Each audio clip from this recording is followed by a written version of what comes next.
Effectivement, moi je suis convaincu que, et je pense qu'on est tous convaincus dans le produit, que quand tu crées un produit digital, ça doit être internalisé. Quand tu es une startup qui crée un produit digital, ça doit être internalisé à un moment donné chez toi. Bonjour et bienvenue dans ce nouvel épisode de Quel est ton levier? Aujourd'hui, j'ai le plaisir d'accueillir David, qui est l'associé de Moza, qui est un product studio. Il va nous expliquer sa stratégie de développement, son modèle et son organisation, mais aussi le métier du product plus en détail et à quel moment il intervient au sein des entreprises.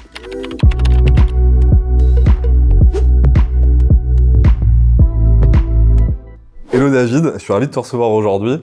Donc, tu es un associé de l'entreprise Moza. Donc, vous êtes un product studio. Aujourd'hui, vous accompagnez plus de 30% du Next 120, donc des très belles boîtes sur la partie product spécialement.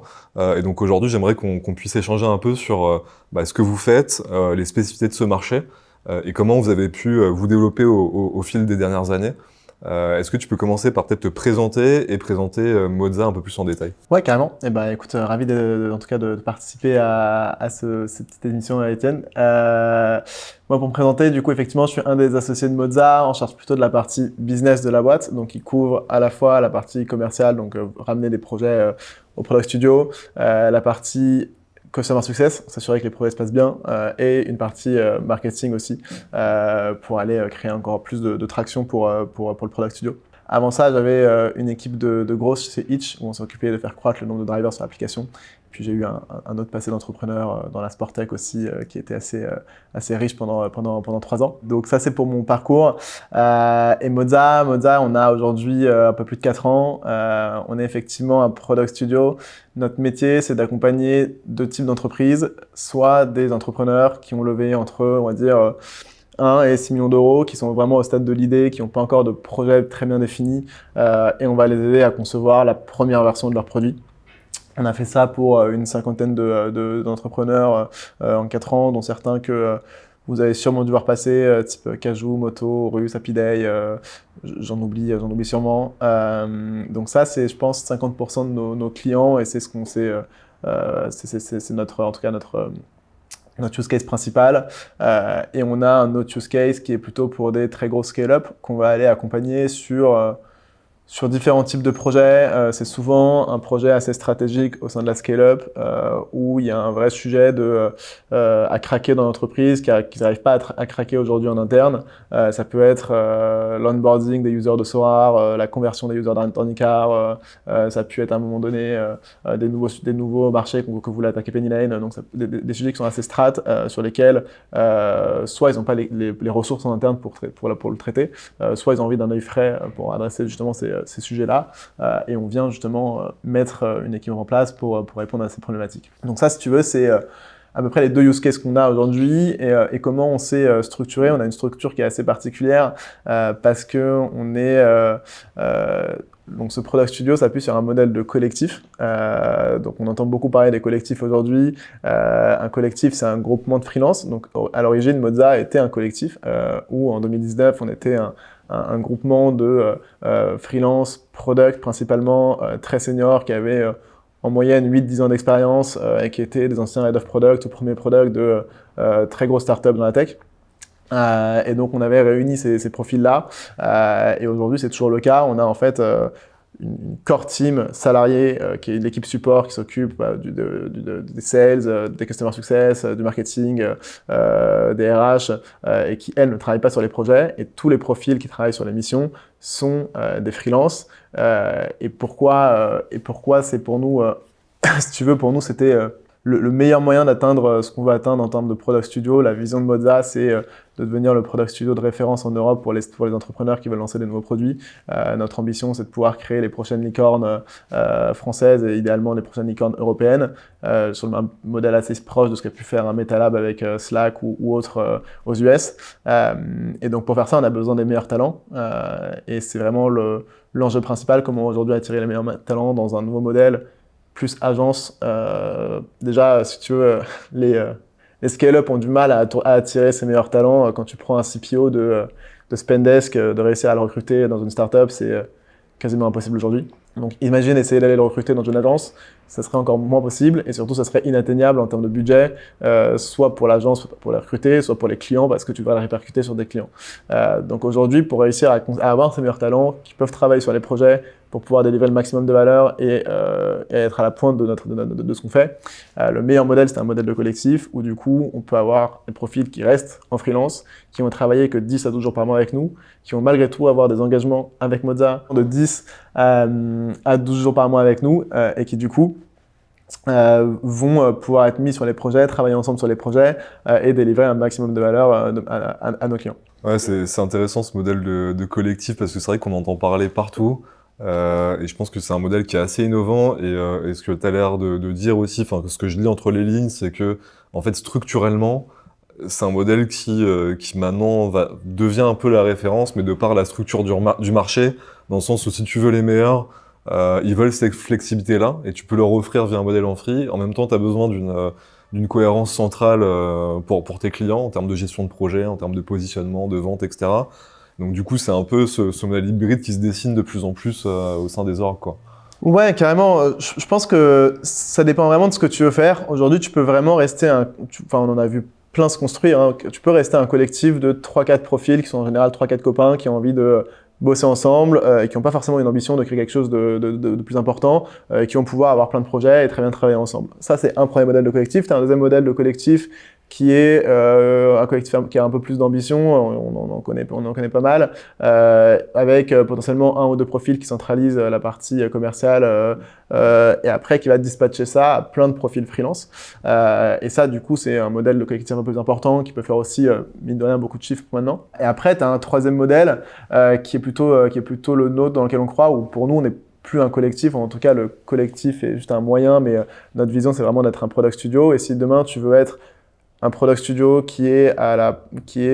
ou en tout cas si tu veux être le meilleur product studio européen, ce qui est notre ambition, tu peux pas te permettre de juste avoir un modèle de collectif avec des profils auxquels tu vas rediriger des missions. Tu dois avoir une méthodologie qui est à toi, tu dois avoir des profils qui sont sélectionnés et qui sont triés aussi évidemment sur le volet. Tu dois avoir des profils qui restent chez toi le plus longtemps possible parce qu'un profil qui est là depuis 1 an et demi, il ne délivrera pas la même qualité de travail qu'un profil qui est là depuis 6 mois, même s'il a 10 ans d'expérience. Tu dois avoir aussi des projets qui sont suffisamment intéressants pour attirer les meilleurs. Tu dois avoir énormément de choses qui font que si jamais tu veux vraiment créer le meilleur product studio, tu as besoin d'une équipe en interne qui va coordonner tout ça et qui va faire en sorte que tu vas pouvoir maintenir le niveau de qualité sur tous les projets que tu as. Et c'est ça qui définit un meilleur product studio, c'est quelqu'un qui a de la consistance et qui est capable sur 99% de ses projets de délivrer la même valeur. Et ça, avec un modèle de collectif, uniquement collectif, c'est pas faisable. Mais est-ce que tu peux pas le faire via un modèle de collectif, mais franchisé entre guillemets, où finalement tu as plusieurs sous-collectifs avec des liens de dépendance capitalistiques et des contrats divers et variés pour justement garder cette consistance avec une charte, un peu comme je sais pas, une structure en franchisé en fait, ou en succursale. Et finalement, bah, t'as des sociétés indépendantes, mais qui respectent un même cahier des charges, entre guillemets. C'est une bonne question. Moi, je pense que la difficulté de ça, ça dépend sur quel skill, si tu essaies de créer plein de succursales sur des problématiques ou sur des compétences différentes. À la limite, potentiellement, maintenant, ça n'enlèvera pas le fait que pour ces succursales, il faudra une core team qui gère tout ce que je viens d'expliquer. Ouais. Donc en fait, c'est le même modèle que tu es quelqu'un qui centralise les demandes. À la limite, c'est faisable, c'est ce que fait Collective aujourd'hui. Mais voilà, un des freins de Collective, et je pense que c'est le frein qu'a eu Malte par exemple, c'est qu'il y a dedans des très bons collectifs, il y a dedans des collectifs qui sont moins bons, il y a dedans des collectifs qui sont voire pas bon, et il n'y a pas de barrière à l'entrée, il n'y a pas de sélection à l'entrée, et donc aujourd'hui c'est impossible d'avoir de la consistance. Si tu parles à collectif de manière générale, c'est difficile de savoir sur quoi tomber, mais chez collectif, je peux citer Mal, je peux citer d'autres plateformes de freelance, parce que tu as tout. Ouais. Et donc c'est pareil pour à peu près tous les petits collectifs ou toutes les personnes qui réunissent des collectifs, c'est très difficile d'avoir de la consistance, et je pense aussi que la valeur de créer un product studio ou de créer en tout cas une marque qui est autre chose qu'un collectif, qui a de la consistance, c'est renforcer la valeur de marque. Et en fait, quand tu vas dans une agence qui une fois sur deux va te faire un travail hyper quali et l'autre fois un travail correct, en fait cette confiance que tu as dans la marque va se détériorer et tu vas pas pouvoir avoir les meilleurs projets ni construire ce que tu as envie de construire. Ouais, totalement. Et juste pour revenir sur ce que vous faites, donc vraiment le métier de product, de CPO ou de conseil sur cette partie-là, est-ce que moi j'ai l'impression que c'est un métier qui est assez nouveau finalement. qui mixe pas mal de disciplines différentes. Tu as quand même une grosse partie aussi market business en fait dans ton métier. Est-ce que c'est quelque chose qui a évolué on va dire ces 10 dernières années? Comment tu as vu l'évolution de ce marché toi et tu t'es dit bon allez, il y a un truc à faire et genre c'est quelque chose de clé en fait pour les startups et les scale-up qui en fait ont besoin d'aller venir acquérir beaucoup d'utilisateurs et de s'implanter sur un marché. Ouais, effectivement. Aujourd'hui, nouveau, je pense que ça a beaucoup évolué et qu'on commence à devenir bon, notamment en France. Aux US, c'est déjà le cas depuis très longtemps. Mais effectivement, si tu veux, si je prends juste notre cas, le cas des agences ou des agences qui existent aujourd'hui et qui existaient il y a 4 ans ou 5 ans quand on a monté Moza, il y avait énormément d'agences de design. Et si tu veux, des agences de design qui se concentraient vraiment sur le livrable final qui était d'avoir des écrans qui étaient très jolis, extrêmement bien designés. Et c'était principalement ça. Et les profils qu'on trouvait dans ces agences-là, c'était parfois des web designers ou des directeurs artistiques. Donc c'était, ouais, exactement. C'était des profils qui étaient très créa. Et du coup, en fait, quand tu étais un entrepreneur, tu avais besoin d'arriver avec un cahier des charges très précis sur voilà ce que je veux faire, et ton DA, ton agence de design était capable de te le faire et de te le sublimer. Et en général, il y a plein de très bonnes agences qui faisaient du très bon travail. Ça, quand on est arrivé en 2019, avec, même un peu avant, avec une vision très grosse. À la base, les fondeurs de Moza, tous viennent de la grosse. Donc avec une vision très grosse, on s'est dit, en fait, ton fondeur, c'est pas le mieux placé, à moins qu'il y ait des fondeurs très product. Mais à ce moment-là, les fondeurs très product passent pas par Moza parce qu'on n'a pas besoin de nous. Mais tu as beaucoup de fondeurs qui n'ont pas 10 ans de product derrière eux et qui sont pas capables de savoir quel marché ils veulent adresser, quelle persona ils veulent adresser, comment créer, quel V1 ils doivent créer pour réussir à créer de l'attraction avec le minimum d'écran possible. Tout ça, ils sont incapables de le transcrire sur un cahier des charges parce que c'est pas leur métier. Et une agence de design est incapable de leur dire exactement ce qu'ils doivent faire. Et donc, il y avait un trou vraiment à ce moment-là que personne comblait parce que ces profils product, effectivement, comme tu l'as dit, était très rare. La product, ça a peut-être en France 10, 12, max 15 ans, en tout cas comme on l'entend aujourd'hui. Donc en 2019, d'avoir des profils product senior, c'était quelque chose de très rare et il était surdemandé, donc c'était difficile de proposer ça pour une agence.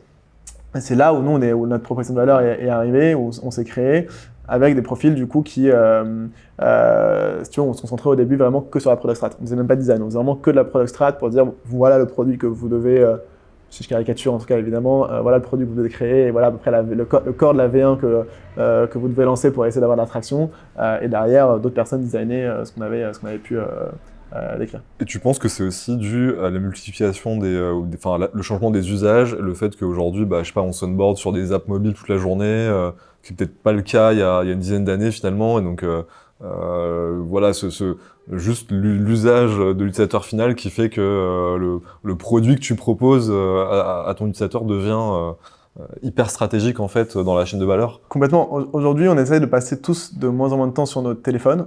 Il y en a peu qui arrivent, mais l'ambition de chacun, je pense que c'est ça, d'essayer de passer le moins de temps possible sur son téléphone. Et par contre, il y a de plus en plus d'applications qui sont lancées, il y a de plus en plus d'applications sur l'App Store, et donc du coup, c'est un marché qui est devenu de plus en plus concurrentiel. Et là, on parle des apps, mais on peut parler aussi des plateformes SaaS qui sont à peu près pareilles, où il y a aussi beaucoup de concurrence sur à peu près tous les secteurs. Donc il y a de plus en plus effectivement de produits qui sont lancés sur un marché qui parfois se réduit, sur le B2C en tout cas, ou sur le B2B qui est assez concurrentiel. Et donc, évidemment, c'est là où il y a eu de l'émergence de l'importance du product pour se dire comment réussir à se différencier, comment réussir à avoir de l'attraction, etc. Il y a aussi eu ce qu'on demandait les VC à un moment donné, surtout en ce moment, à un moment donné, on payait beaucoup pour acquérir des utilisateurs. À un moment donné, on s'est réfléchi en se disant, OK, ce qui est intéressant, c'est de savoir est-ce qu'ils restent, est-ce qu'ils attirent d'autres users ou pas, et du coup, comment on arrive à créer ça. Et ça, en fait, c'est pas par du gros, parce que le gros, on peut les acheter, on peut les faire venir, on peut les conserver, on peut essayer de les nurturer, mais c'est pas le gros qui va faire rester le user sur l'application. C'est en l'occurrence une compétence product de savoir comment créer quelque chose qui va être utile dans le temps à un user.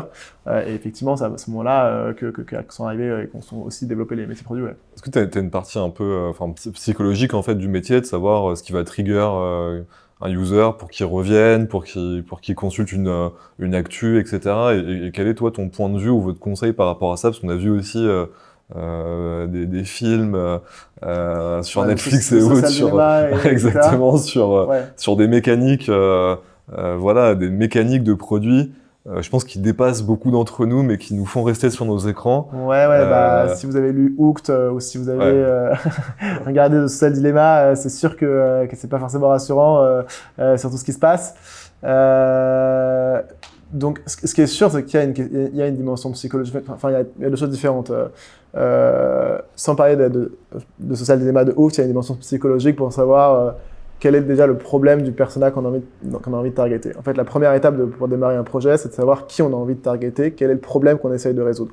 Et une fois que tu as identifié un premier persona, un premier problème, là, tu vas essayer de l'interviewer pour comprendre justement qu'est-ce qu'il essaye de craquer, quel est son besoin, quel est son problème, essayer de comprendre toute la psychologie qu'il y a derrière le problème.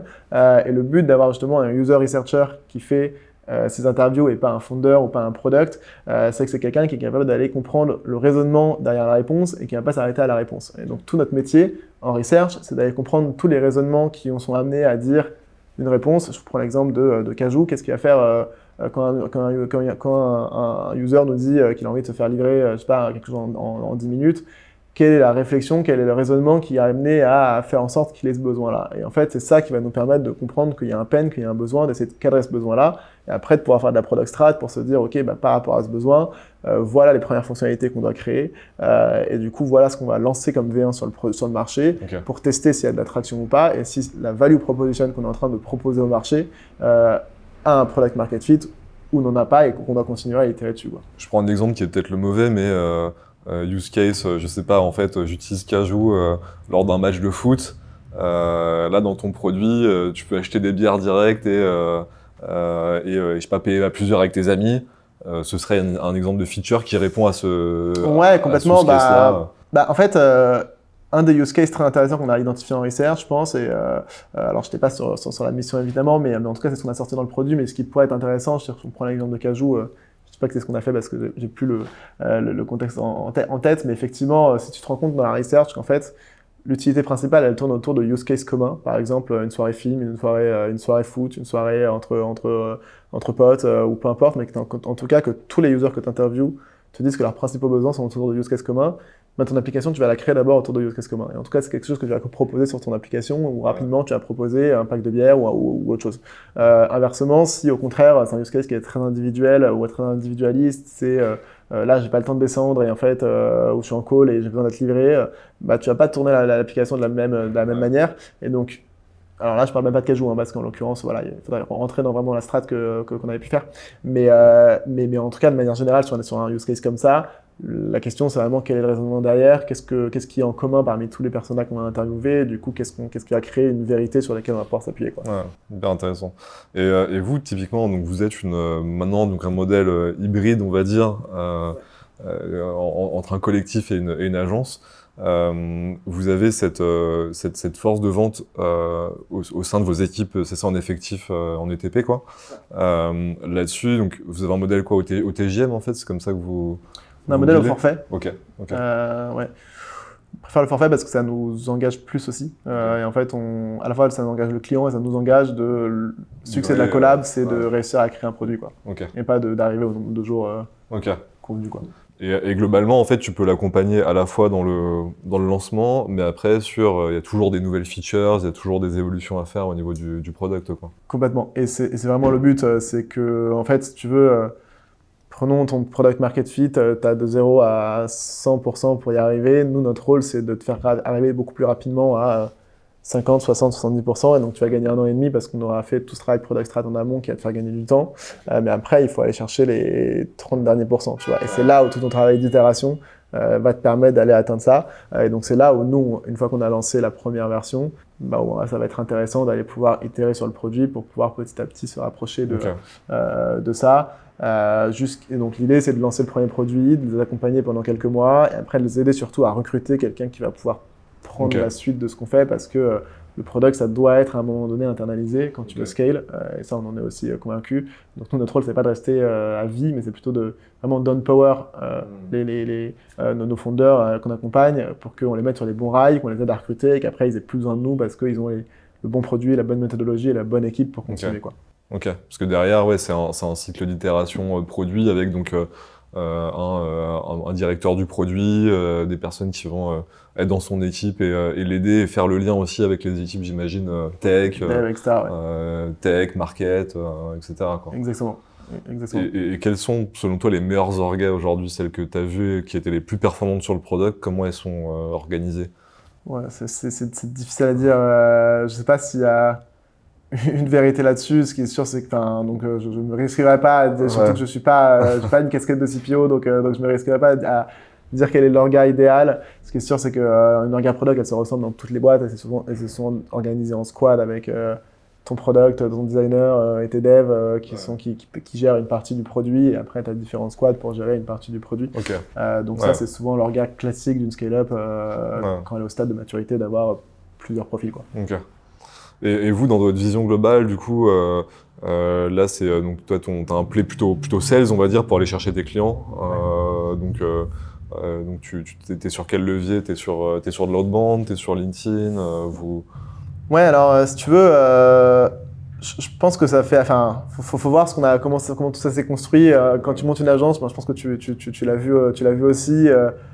Tu as un peu de play, soit tu fais vraiment de la masse dans les contenus, dans LinkedIn, la bande, énormément de contenu, ce genre aussi d'un interview où là, du coup, tu vas réussir à vraiment créer une audience très forte qui va attirer beaucoup de clients. Ou alors, nous, ce qu'on a voulu faire, c'est d'abord construire vraiment, travailler la marque au début et essayer de se placer directement.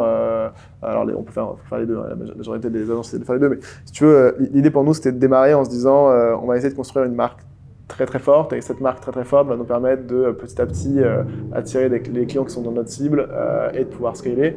Notre ambition, ça n'a jamais été de faire, si tu veux, on pourrait faire beaucoup plus de chiffre d'affaires aujourd'hui si on s'attaquait à des ETI, si on s'attaquait à des corpos, si on s'attaquait à plein d'autres types de boîtes.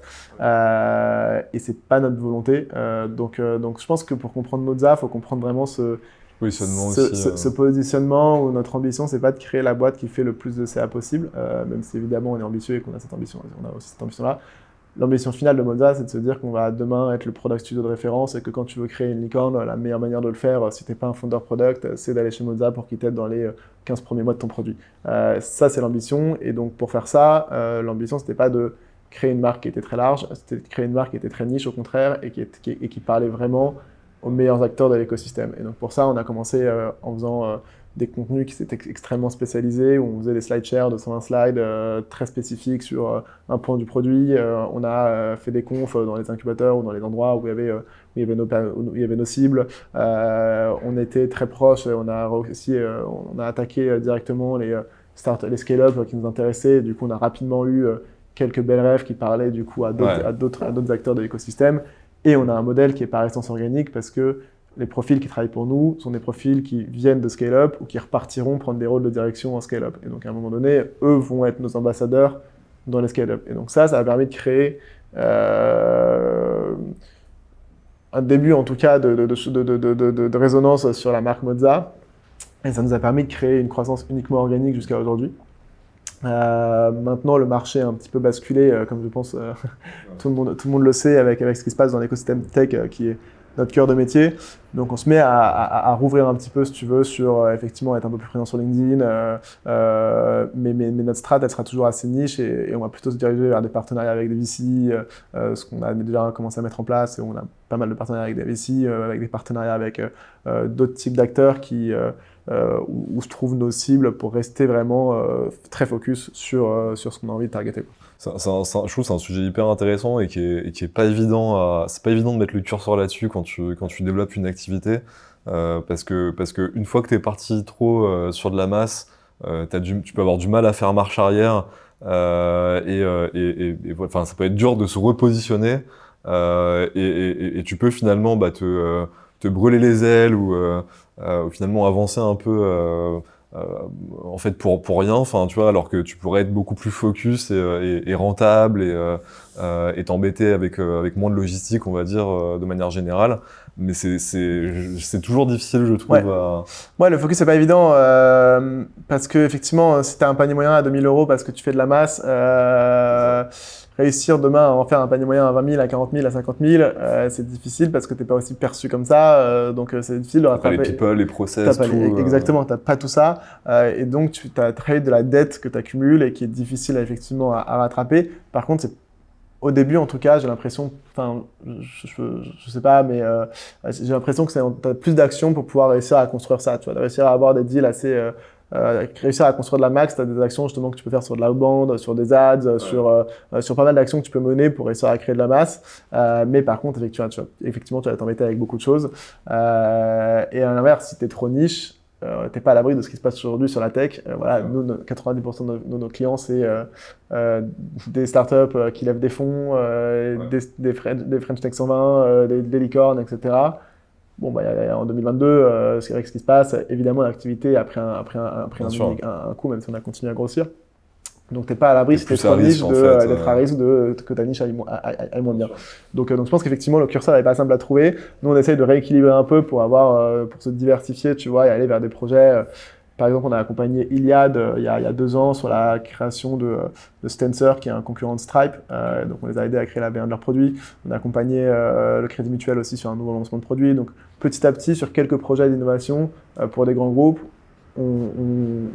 maintenant, on s'ouvre aussi à ce type de projet-là pour essayer aussi d'aider la croissance et aussi diminuer le risque d'être trop niche et de trouver le bon équilibre, quoi. Ouais, tu as des plus gros corporates et tu as t'as d'autres cas d'usage que tu commences à déployer, à développer. Ouais.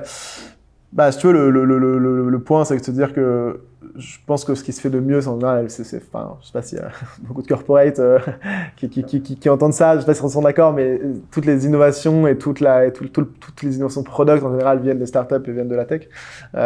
Donc c'est plus difficile de travailler, à mon sens, en termes vraiment de core skills, de travailler avec les meilleurs acteurs de la tech et être pertinent pour eux. Une fois que tu as réussi à faire ça, évidemment, en termes de process, c'est beaucoup plus difficile d'aller travailler avec des corporates. Par contre, en termes de skills, tu peux leur apporter quelque chose qu'ils n'ont pas forcément l'habitude d'avoir et que tu vas pouvoir répliquer aussi à leur use case, quoi. Tu es assez attractif et puis en plus, il y a quand même pas mal aussi de corporates qui justement veulent investir dans des projets innovants, même en interne. Complètement. Donc c'est vrai que en tout cas, ça paraît être un marché un peu captif, intéressant. Après, il faut effectivement peut-être se réadapter en termes de manière de travailler. C'est d'autres process. Mais c'est hyper intéressant parce que tu touches tout de suite une audience qui est énorme. Ouais. Donc, ce que tu fais a du sens, tu vois. Et nous aussi, je pense qu'on a été... en fait, on a un équilibre qui est sain parce que on veut garder évidemment les meilleurs profils dans notre collectif. Et même s'ils ont des engagements avec nous, ils peuvent partir comme un salarié du jour au lendemain. Et donc, si on continue pas à proposer les meilleurs projets à cette équipe-là, à un moment donné, ils resteront pas chez Mozart. Et donc, en fait, on est obligé d'aller vers ce positionnement où on doit faire attention aux projets qu'on sélectionne et où on doit continuer à garder ce positionnement très premium pour construire les meilleurs produits. Parce que c'est notre proposition de valeur, que ce soit pour nos clients ou aussi pour nos équipes en interne, quoi. Moi, ce que je trouve intéressant en termes de stratégie, c'est vraiment réussir à segmenter ta base client de manière assez fine, de regarder vraiment tes différents types de cohortes clients et d'être assez clair derrière avec tes collaborateurs et avec tout le monde, avec tous les stakeholders de la boîte sur tes offres, pour quelle typologie de client. Et quelle typologie de client est en train de se développer et de diminuer. En fait, il y a toujours en fonction des secteurs, mais aussi des typologies de boîtes, des tailles de boîtes, comme on dit aujourd'hui, du contexte, sur de la tech par exemple. Si tu arrives à être... et je trouve que ça permet d'être plus agile en fait sur son plan à 6 mois, 1 an, 18 mois. Moi, je sais que j'ai pendant trop longtemps trop vu mes clients comme un agrégat de clients, mais en fait, tu as plein de situations différentes. Et de bien comprendre tes clients, je trouve, permet d'anticiper mieux des changements de strat ou des... Carrément. Et derrière, tu peux même ajouter les actions que tu vas mettre en place pour chacun de ces clients-là. Exactement. Parce qu'ils sont absolument pas les mêmes quand tu vas aller chercher de l'entrepreneur early stage que quand tu vas essayer d'aller bosser pour LVMH ou pour ce type de boîte. Donc, tu as plein d'actions que tu peux mettre en place et que tu peux activer ou désactiver en fonction tu as des actions aussi là-dessus, court terme, moyen terme, long terme, pour chacune de tes cohortes. Et donc, tu peux, en fonction des... situation et de la situation de chacune des cohortes, activer ou désactiver des actions pour créer de l'attraction sur les différentes cohortes, quoi. Et toi, sur la partie internalisation, tu avais l'air d'être assez OK avec ça, même de conseiller à tes clients d'internaliser la fonction que vous pouvez mettre en on va dire en route, quoi. Là-dessus, enfin, je suis assez d'accord avec toi. Moi, je pense que toutes les entreprises, quand elles ont commencé, enfin, elles ont un aspect stratégique de leur business. À un moment donné, il va falloir qu'elles internalisent la fonction. Mais comment t'arrives, toi, du coup, à rester, enfin, est-ce que t'as envie de rester chez ton client après? Est-ce que tu arrives à accompagner son équipe? Ou est-ce qu'au contraire, vraiment, ta mission, c'est de l'accompagner de 0 à 1? Ouais. Euh, Et est-ce que c'est un vrai sujet, l'interne vs l'externe? Parce que moi, j'ai l'impression que c'est un peu imbalancé. Donc, parfois, tu as des clients qui vont externaliser sur une période, ils vont recruter quelqu'un, cette personne va après évoluer dans un autre rôle, ils vont réavoir besoin parce qu'ils atteignent un pas de fond de verre. Enfin, j'ai l'impression que moi, c'est un faux débat, en fait. Mais... Effectivement, moi je suis convaincu que, et je pense qu'on est tous convaincus dans le produit, que enfin, quand tu crées un produit digital, ça doit être internalisé. Quand tu es une startup qui crée un produit digital, ça doit être internalisé à un moment donné chez toi. Par contre, quand tu as un fondeur qui a jamais fait ça, en fait, je suis convaincu des deux. Je suis convaincu que si tu veux, les 15 premiers mois de ton produit, si tu es un fondeur qui a jamais fait ça, tu vas perdre des années à essayer de le faire tout seul et à le craquer tout seul. Parce qu'il y a des gens qui ont passé 20 ans à faire ça et qui ont appris des choses en faisant ça. Donc, si tu veux, en mettant aussi, si tu veux, entre un fondeur qui a de l'expérience mais qui est pas product et une équipe de, en général, quand on crée un produit de 5-6 personnes qui ont 10 ans d'expérience avec 5 skills différentes, des researchers, des product stratégistes, des UX designers, des UI designers, donc tu as 5 skills différentes avec 10 ans d'expérience qui sont là avec toi pendant plusieurs mois. Bah forcément, tu as un impact sur à quel point tu peux atteindre ton product market fit. Donc, je suis convaincu que pour des profondeurs qui, encore une fois, qui n'ont pas cette casquette product, ce qui est la majorité des cas, et des boîtes qui sont pas dont le business n'est pas à 100% orienté sur le produit, demain tu crées Facebook, tu peux pas externaliser ton produit, même les premiers mois. Par contre, tu crées demain des produits qui sont sales driven plutôt que product driven. C'est quelque chose que tu peux complètement externaliser pendant les premiers mois de ton produit en tout cas. Et donc je pense que là-dessus, ça a beaucoup de valeur d'aller externaliser pour justement gagner 1 an et demi, 2 ans pour trouver ton product market fit. Et donc c'est là où on intervient, leur faire vraiment gagner 1 an et demi ou 2 ans. Et nous, notre but, c'est vraiment empower, je pense que c'est le beau mot, tu vois, c'est de se dire, nous, on vient les mettre sur la route, leur faire gagner 2 ans, mais après, il y a besoin de quelqu'un qui prenne le relais. Et donc, ils ont besoin de recruter pour pouvoir, une fois qu'il y a les bases, itérer sur ces bases-là. Et là, ils n'auront plus besoin de recruter un profil très senior, pour prendre un profil un peu moins junior, qui est moins risqué pour une startup à ce stade, pour continuer à itérer dessus. Et après, nous, on n'est pas inquiet sur le fait de les réaccompagner plus tard, parce qu'il y aura d'autres enjeux plus tard. En fait, si tu veux, aujourd'hui, on accompagne des startups à tous les stades, soit à la création, post-série A, ou vraiment en phase de scale, série B, série C, licorne. Parce que, en fait, une fois que quelqu'un aura pris le relais, à un moment donné, tu vas faire une série A, tu vas devoir construire une équipe de 10 personnes, ça s'improvise pas. Tu as des gens qui savent mettre des orga product en place, etc. Et donc, tu as besoin de nouveau de quelqu'un qui va t'aider à structurer ça.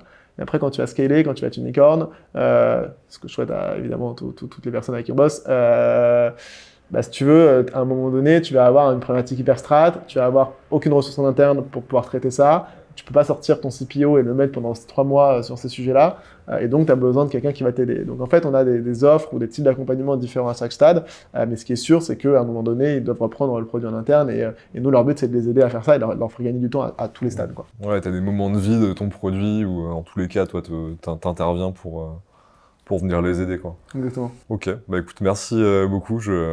Moi, je trouve que la marque est très cool que vous avez montée. Je t'ai pas posé la question de comment c'est venu, mais c'est vrai que c'est assez... je peux te la poser du coup, mais comment Moza? Comment Moza, ouais, si tu veux, on voulait trancher avec à l'époque, avec toutes les agences de conseil qui étaient assez sobres. Si tu veux, on voulait vraiment casser avec cette agence de conseil assez sobre, et du coup, en se disant, ça s'appelait Moza, avec un logo d'une Moza, un vert très flashy, là, on va complètement casser avec ça. Moza, c'est un côté convivial, tu vois, chaleureux, tout le monde aime Moza, c'est un truc que tu partages entre copains. Et d'ailleurs, on a poussé le concept un peu loin, tu vois, nos freelances sont des Mozaiolos, notre core team s'appelle la Burrata, on a une mascotte pour chaque event. On a poussé le sujet. Écoute, merci beaucoup, David. Merci à toi, c'était super d'échanger avec toi. Merci. Merci beaucoup d'avoir regardé cet épisode. Si vous avez apprécié le contenu, je vous invite à liker, partager et suivre la page afin de voir les prochains épisodes.